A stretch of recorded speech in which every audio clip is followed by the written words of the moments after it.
Hello, my friends. I'm just trying to get all this mojo going.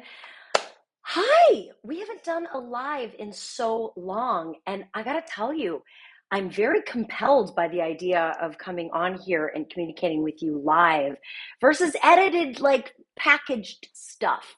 I like coming at you raw and in the moment, and this is a place where we can do that. And moreover, I wanted a place where we can interact more quickly. So, for example, if one of you asks me a question in the comments, I don't want to wait 3 weeks to answer your reply. I'd like to get in here and talk to you within 24 hours sometimes, if that's possible. So, that's what we're here to do today.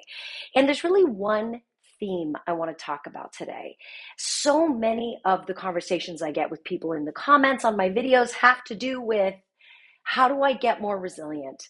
How do I become gaslight resistant, right? How do I become someone who is not F-withable? Not suitable for work, so I'm not going to say the real word. But how do I become someone that is so grounded, so secure in themselves, in reality, that it's almost impossible to gaslight me? That's what we want to talk about today. And the first thing I want to say is that if you want to go deeper into this, you really got to get on my newsletter list. Every Monday morning, I send you a strategy, a thought experiment to make you a better communicator. bronwyncommunications.com/subscribe. So get on over there. But where we want to begin when we're going to talk about resilience to gaslighting is a concept that I'm totally borrowing from Dr. Robin Stern, who wrote a brilliant book called The Gaslight Effect. Really, really recommend this. If this is something you're struggling with, she is a brilliant teacher. And she has this concept called finding your flight attendants. What does that mean? Well, you know, when you're on an airplane ride and your turbulence happens and you're like, oh God, oh God, oh God, are we all going to die? All you have to do is look at the flight attendants. If the flight attendants are like rolling their eyes, calmly going about their situation or calmly packing things up and going to their seats, it's fine. It's just turbulence. But if stuff is really going down, it's about to get scary, you will see because the flight attendants will be there giving you stern face and barking orders. So the reason I use that metaphor that Dr. Robin Stern mentions is that not enough of us have flight attendants in our lives, people we can ask and say, am I crazy? Are they crazy? Are we crazy? What is going on in the situation, right? I'll tell you who flight attendants are not. The friends that'll say, oh my God, you're perfect, they're wrong, you're the victim, they're the perpetrator, those are not your flight attendants. The flight attendants in your life are the friends, colleagues, spiritual directors, therapists, whoever, who will look you in the eye and say, I think you're wrong on this one. Or I think you haven't considered this from multiple sides and perspectives, right? Those are the people you need on your team. And by team, I mean your board of directors. Each one of us can create a board of directors, people that we go to for advice. I just had to use this recently because I was recently in an interaction with somebody that just made me feel like crap. Like I felt less than, I felt kind of stupid. I felt like I was creating something that wasn't high quality. And I was really hurt. And then beyond that, I started to get mad. Like, are they trying to make me feel bad? Are they trying to control me by getting me to question my own choices, my own sanity? So I lit up a couple of different friends. I went to one set of friends, and those set of flight attendants were like, this sounds a little shady. I think she might actually be playing you, right? But then I went to another set of friends and they said, I get where this hurt your feelings and I get where you're feeling tender and a little bit manipulated, but also consider it from this other person's point of view. What actually might be happening is they're doing what they need to do for themselves. And based on what I'm hearing, it's not a bad idea. So when I had those two sets of flight attendants giving me feedback, I could then pull back inside of myself and discern for myself what the situation was. And in the end, I think both sets of flight attendants were right.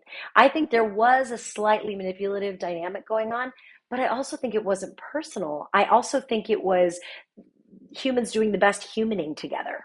Being a human is not easy, right? We're terrible at communication. We're terrible at conflict, right? So when we have groups of people that we can check ourselves against, that we can check with and say, am I crazy? Are they crazy? Or this crazy? And then pull back into ourselves because the buck stops with us, right? If all we do is do whatever the flight attendants say, we're still not taking responsibility for our own choices. The flight attendants give us perspective, but ultimately it is us that makes a decision on how to behave, how to move forward, how to discern what's going on. And that's really the core part of developing resilience to gaslighting, is having a way of coming home to yourself and not your terrified self, not your child self, as my friend Jen does with her hair. Every time we talk about our little girl selves, we go like this, right? We don't want to come home to our child selves, our terrified selves. We want to be able to come home and have a discernment conversation with the part of ourself that is wise, the part of ourselves that knows that we're enough, that knows that everyone's doing the best they can with what they have, and that is ready to do the right thing. That's the self we want to develop a rapport with, a relationship with. And if you're like, well, God, that sounds amazing. How do I do that? Well, each of us is battling our own demons, right? There are activities and stuff in our life that gets in the way of us being in communication and in touch with that higher self. For some of us, it might be drugs and alcohol. For some of us, it might be social media, video games, pornography. I don't know what it is. It's the stuff that makes our minds like this into crazy monkey mind zone, right? It's the stuff that clutters our thinking, that makes us, for me, one of the things that gets in the way of having a rapport with my higher self is just constant stimulation in the form of email, news, doom scrolling, Instagram, television, Netflix. It's like constant hits of emotion, right? Because when you're scrolling through the news, you're feeling things. Things in the news are designed to make us feel things. And if we're feeling 8 million things from external sources, there's no peace, there's no groundedness, there's no quiet, there's no ability to just sit and discern. So if you are looking to become resilient to gaslighting, the answer really lies in your ability to create peace long enough for you to figure out what it is you think, and not your inner freaked out 9-year-old self, but the self that knows that it's enough. That's what your job is. That's the goal. Lock that in, find your flight attendants. And if you're just joining, you're like, what the hell does that mean? It means the people that will tell you the truth about what's going on, right? The people that know you and love you enough to tell you the truth.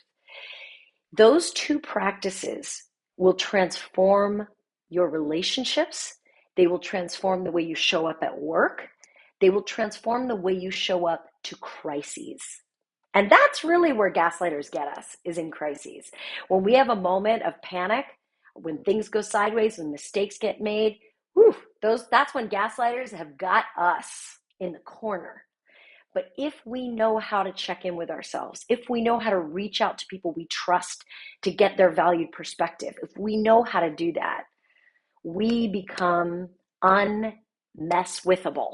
Is that a word? It should be a word. We become unmesswithable. So I just want to say big hugs to you. I'm super grateful for you. And if you have questions, light me up because I'll be here live. I'm targeting every Monday. That's the goal. And I'll see you next time. Shine on, my friends. We need your light.